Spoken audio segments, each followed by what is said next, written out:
प्रिय छात्र, अब आपके समक्ष प्रस्तुत है नारदमती लग्न शुद्धि। चंद्र तारा बलोपेते पूर्वाह्ने शोभने दिने शुभ लग्ने शुभांशे च कर्तून्य निधनोदये राशय सकला श्रेष्ठा शुभ ग्रह युतेक्षिता शुभ ग्रह युते लग्ने शुभ ग्रह निरीक्षिते राशि स्वभावजम हित्वा फलम ग्रहजमाश्रयेत् नारदस्य मते लग्ने शुद्धिरेव प्रकीर्तिता। चंद्रमा और तारा बलवान हो, शुभ दिनों के पूर्वार्ध में शुभ ग्रह का लग्न एवं नवांश हो तो प्रतिष्ठा कार्य शुभ माना जाता है। यहां ध्यान रखना है कि वह लग्न अथवा नवांश यजमान की राशि लग्न से अष्टम ना हो। शुभ ग्रह की योग या उसकी दृष्टि होने पर सभी राशियां ग्राह्य हो जाती है। जिस राशि के ऊपर शुभ ग्रह की दृष्टि या योग हो वह राशि अपने स्वाभाविक गुण को छोड़कर शुभ ग्रहों की से युक्त फल प्रदान करती है। वशिष्ठ मतानुसारेण दुष्ट लग्न परिहार एकोपि जीवो बलवान तनुस्थ सितोपि सौम्यो पथवा बली चेत दोषान शेषान विनिहंति सद्य स्कंधो यथा तारक दैत्य वृंदम। जिस प्रकार कार्तिकेय ने तारकासुर आदि दैत्य समूह का विनाश किया था, उसी प्रकार यदि बृहस्पति शुक्र अथवा बुध बलवान होकर लग्न में स्थित हों तो वे संपूर्ण दोषों का नाश करते हैं। गुणाधिकतरे लग्ने दोषाल तरे यदि सुराणाम स्थापनम तत्र कर्तुरिष्टोर्थ सिद्धिदम।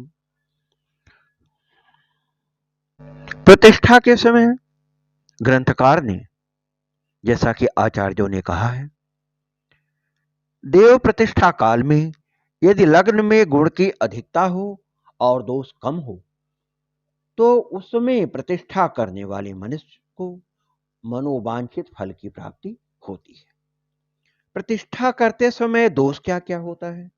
जब हम किसी देवादि की देव स्थापना करते हैं तो उस समय अर्थहीनाथ कर्तारम मंत्रहीना चरित्युजम श्रेयम लक्षणहीना तो नय प्रतिष्ठा समोरिपु।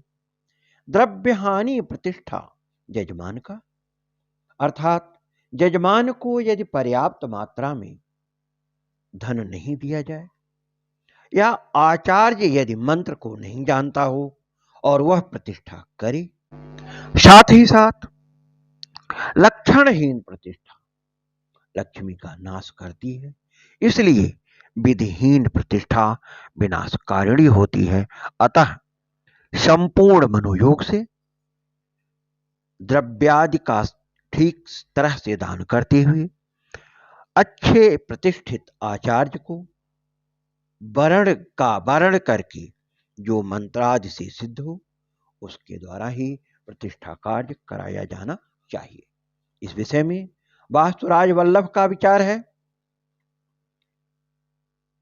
ब्रह्मा विष्णु शिवेंद्र भास्कर गुह पूर्व परश्याम शुभा प्रोक्तो सर्वदिशा मुखौ शिवजिनौ विष्णु विधाता तथा चामुंडा ग्रह मातरो धनपति द्वय मातुरो भैरव देव दक्षिण दिनमुख कपिवरो नैरित्र भक्तो भवेत्।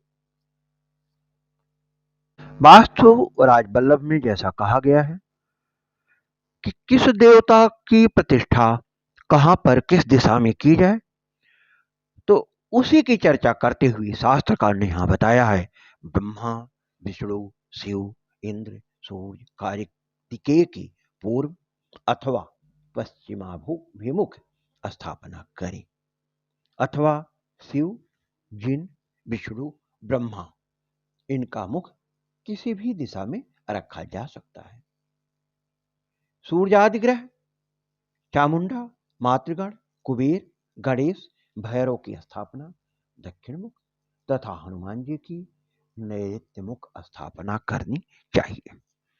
इन बातों का विचार करते हुए यदि देवादि प्रतिष्ठा के समय देवताओं का मुख किस दिशा में हो उसका विचार किया जाए तो देव स्थापना करने वाले तथा उसकी पूजा अर्चना करने वाले को मनोवांछित फल की प्राप्ति होती है। वर्ण भेदेन वार फलम देव स्थापन कर्मणि ब्राह्मणानां कृते गुरुवासरः शुक्रवासरश्च क्षत्रियाणां कृते रविवासरः सोमवासरश्च वैश्यानां कृते बुधवासरः शूद्राणां कृते च शनिवासरः शुभ फलप्रदो भवति। पुनश्च सर्वेषां कृते अर्थात ब्राह्मण क्षत्रिय वैश्य शूद्र समेषां कृते बुधवासरः गुरुवासरः शुक्रवासरः शुभदः भवति। पापग्रहाणां स्युस्तदा अशुभा भवन्ति किंतु यदि बलिनः पापग्रहा स्युस्तदा पापग्रहवासरेषु अपि सुर स्थापनं प्रशस्तं भवति इति बुधैः निरूपितम्। वर्णपरत्वेन प्राणप्रतिष्ठायां तिथीनामपि निर्धारणं ग्रन्थान्तरे समुपलब्धं तस्मात् अत्र प्रसंगत्वात् प्रदीयते। देवप्रतिष्ठायां ब्राह्मणानां कृते द्वितीया तृतीया तिथिश्च अत्यंत शुभ फलप्रदा भवति।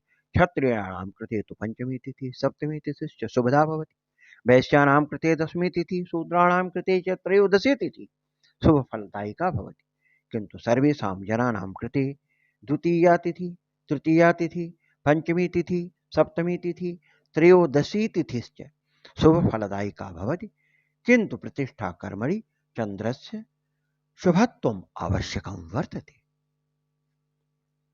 देवानां प्रतिष्ठा मुहूर्ताभ्यंतरे समय विचार प्रसंगे कथिता यत् देवानां प्रतिष्ठा कार्य पूर्वाह्न काले उत्तमं भवति तथा च मध्यमाह्न काले मध्यमं फलं ददाति। अर्थात नोत्तमं न च आधमं न चाधमं भविष्यति अपितु मध्यम फलप्रदं भविष्यति इति विद्वज्जनैः निगदितं वर्तते। सायंकाले तु प्रतिष्ठा कार्यं मया नोक्तम् अर्थात सायंकाले प्रतिष्ठा अशुभाय भविष्यति। अतः लेखकेन सायंकालम् अस्वीकृतम्। प्रतिष्ठा कर्मणि स्वगृहस्थेपि अशुभ चंद्रस्य निषिद्ध फलदायकः भवति। अतो शुभ फल प्रद चंद्रम प्रतिष्ठा काले परित्यजेत्। सत्ययुगे अरात्रि कालेपि क्वचित् प्रतिष्ठा कर्म विहितः किंतु कलियुगे नरैः रात्रि काले कृतं प्रतिष्ठा कार्यम् अतिदोषाय भवति। अतः कलियुगेऽस्मिन् रात्रि काले प्रतिष्ठां न कुर्यादिति भावः। वशिष्ठ मते प्रतिष्ठा विचारः रिक्ता तिथि चतुर्थी नवमी चतुर्दशी अमावास्या च युक्तश्च दिनेषु निंदयोगेषु यदा शनिवासरे षष्ठी तिथि शुक्रवासरे सप्तमी तिथि गुरुवासरे अष्टमी तिथि बुधवासरे नवमी भौमवासरे दशमी सोमवासरे एकादशी रविवासरे द्वादशी तिथिश्च भवति तदा दिवसतिथि संयोगेन क्रकचाख्य निंदयोगः भवति। तथैव तिथि नक्षत्र संयोगेनापि निंदयोगो भवति। यथा प्रतिपदा उत्तराषाढ़ायां द्वितीया अनुराधा योगे तृतीया उत्तरात्रय योगे पंचमी मघा योगे षष्ठी रोहिणी योगे सप्तमी हस्तमूल योगे अष्टमी पूर्वाभाद्रपद योगे नवमी कृतिका योगे एकादशी रोहिणी योगे द्वादशी आश्लेषा योगे त्रयोदशी चित्रा स्वाति योगे च वैनाशिक नक्षत्र कालेषु वैनाशिक नक्षत्र विषये पाठेऽस्मिन् अग्रे अध्ययनं भविष्यति। एतत्पूर्वम् अपि अहं तस्य विषये चर्चां कृतवान्। महादोषयुक्तदिवसेषु प्रतिष्ठाकार्यं विवर्जयेत्। एतस्यैव रिक्तं शुभवारेषु ताराबल संयुतेषु चंद्रे सति प्रतिष्ठाकार्यं शुभप्रदं भवति। वैनाशिक नक्षत्रं जन्म नक्षत्रतः दशमं नक्षत्रं कर्म संज्ञकं भवति। संघात संज्ञकः जन्म नक्षत्रतः षोडशतमं नक्षत्रं भवति। तथा च समुदाय नामकं नक्षत्रं जन्म नक्षत्रात् अष्टादशमं नक्षत्रं भवति। विनाशाख्यं नक्षत्रं तु जन्म नक्षत्रात् त्रयोविंशतमं भवति। मानसम नामकं नक्षत्रं जन्म नक्षत्रतः पंचविंशतितमं नक्षत्रं भवति। अतः एतेषु नक्षत्रेषु अर्थात जन्म नक्षत्रतः दशमं षोडशम अष्टादशम त्रयोविंशम पंचविंशतितमं नक्षत्रं शुभकार्यं न कुर्यात् यतो हि एतानि वैनाशिक नक्षत्राणि सन्ति। अतः बुधः एतेषां नक्षत्राणां परित्यागं कुर्यात्। जन्म नक्षत्रतः संख्या दशमं कर्म नक्षत्र षोडश संघातम अष्टादश समुदायम द्वित्रिंशत् विनाशनम एवं पंचविंशति मानसम। वशिष्ठ मतानुसारेण लग्न शुद्धि इतः प्राग भवान अस्मिन्नेव पाठे वर्णपरत्वेन शुभ नक्षत्राणि वर्णभेदेन शुभ राशीन् प्रतिष्ठायां समय विचारम् वशिष्ठ मते प्रतिष्ठा विचारम् वैनाशिक नक्षत्राणि च सम्यक् अधीतवान्। सम्प्रति पाठे अस्मिन् अवशिष्ट विषयं यथा वशिष्ठ मते लग्न शुद्धिं नारद मते लग्न शुद्धिं वशिष्ठ मते दुष्ट लग्न परिहार प्रतिष्ठा दोषान् वास्तवराज वल्लभी दिग्विचारस्य अपि भवान् ज्ञातवान्। अद्य वशिष्ठ मते लग्न शुद्धिमिते विषये भवान् पुनः पश्यतु। पंचांग शुद्धे दिवसे दिनस्य पूर्वभादे शुभदे मुहूर्ते शुभै ग्रहैर्वीक्षित संयुते वा नयधने नयधन शुद्धि लग्ने केंद्र त्रिकोण भव मूर्तिषु सद्ग्रहेषु चंद्रार्क भौम शनि तिष्णायगेषु सन्निध्यमेति नियतं प्रतिमासु देवः कर्तुं सुतार्थ सुख संपद रोगता च। प्रतिष्ठा काले पंचांग शुद्धिम अपेक्षते।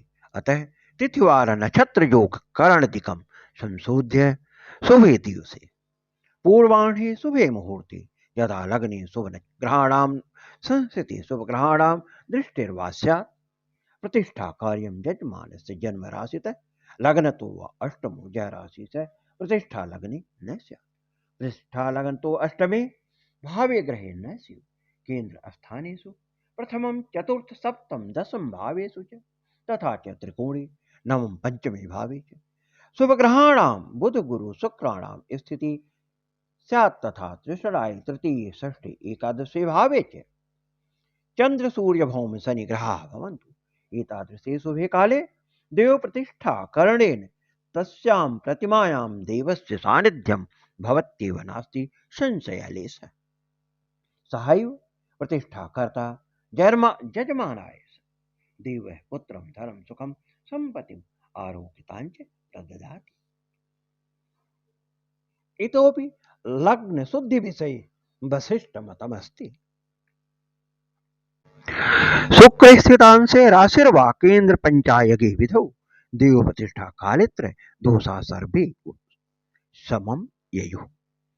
प्राण प्रतिष्ठा लग्नतः यस्मिन् रासौ नवांशे वा शुक्रः स्यात् तस्मिन्नेव रासौ नवांशे वा लग्नतः केंद्र भावेषु अर्थात प्रथम चतुर्थ सप्तम दशम भावेषु पंचम भावे एकादशे भावे वा संस्थितः भवतु तदा प्रतिष्ठा कालिका ये दोषा ते सर्वे संयान्ति अर्थात प्रतिष्ठा कालिका समस्त दोषा नष्टा भवन्ति। इस विषय को यहीं पर विराम देते हैं। नारद मते लग्न शुद्धि विचारस्य एवं च